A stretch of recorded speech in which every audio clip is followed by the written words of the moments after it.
Hello mga ka-farmland, dito start yung property. Ito, yung nakikita po ninyo na yan. Of course, meron pong linya ng kuryente dito, meron pong linya ng tubig. Tabing kalsada po ng National Highway dito, makikita nyo po mamaya. Then malapit ito sa lahat, sa Tanay Sampaloc, mga 20 minutes lang, nandun na kayo, pwede na kayo mamalengke.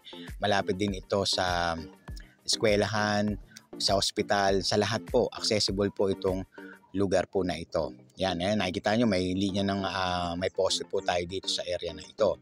Then, at para naman po dun sa mga bago naming viewers, huwag niyo po sanang kalimutan mag-subscribe at pindutin na rin ang notification bell para lagi kayong updated sa mga latest videos po namin. Ito yan mga ka-farmlat, yung 20 meters frontage niya, yung haba.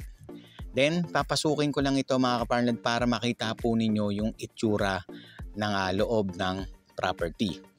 Ayan, medyo masukal lang. May mga tanim po dito ng mangga, sampalok at may mga iba-ibang klase ng halaman. Yung itsura po ng lupa dito ay may pagka-slope po siya.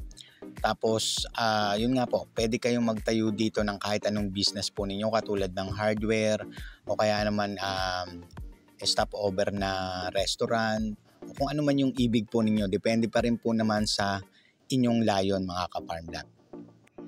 Ayan mga ka-farmland, akit lang ako sa doon pa para mapakita ko po sa inyo. Yan, meron din pong mga bamboo dyan na nakatanim po dito. So pwede po rin ninyong mapakinabangan ito. At pag-usapan naman po natin mga ka-farmland kung ilang oras ang biyahe po ninyo kung pupunta kayo sa area na ito. Napakadali lang po from Manila hanggang dito. Nasa 2 hours and a half lang po.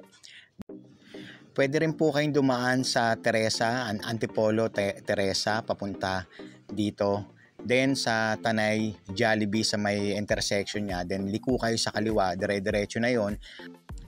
At ito mga ka-farmland, pag-usapan na po natin agad kung ilan po ang total area nito. Nasa 2,200 square meters. Then yung frontage nga po nito, ulitin ko lang, nasa 20 meters.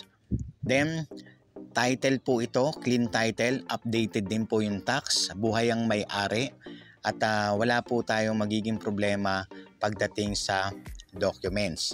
Then yung price naman po nito mga ka-farmlat, hindi ko na babanggitin kasi minsan pagka hindi pa talaga nabebenta yung lupa ay nag-iiba po talaga yung presyo. So kung interesado po kayo, tawag lang po kayo sa mga numerong naka-flash dyan sa inyong mga screen.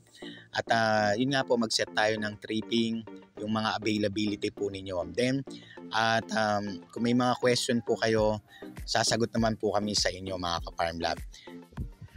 Sa ngayon, ito lang po muna ang ibibigay ko sa inyong mga informasyon. At yun po mga ka-farmlab, maraming salamat po sa inyo. At abangan nyo po yung iba pa naming mga video na talagang magugustuhan po ninyo.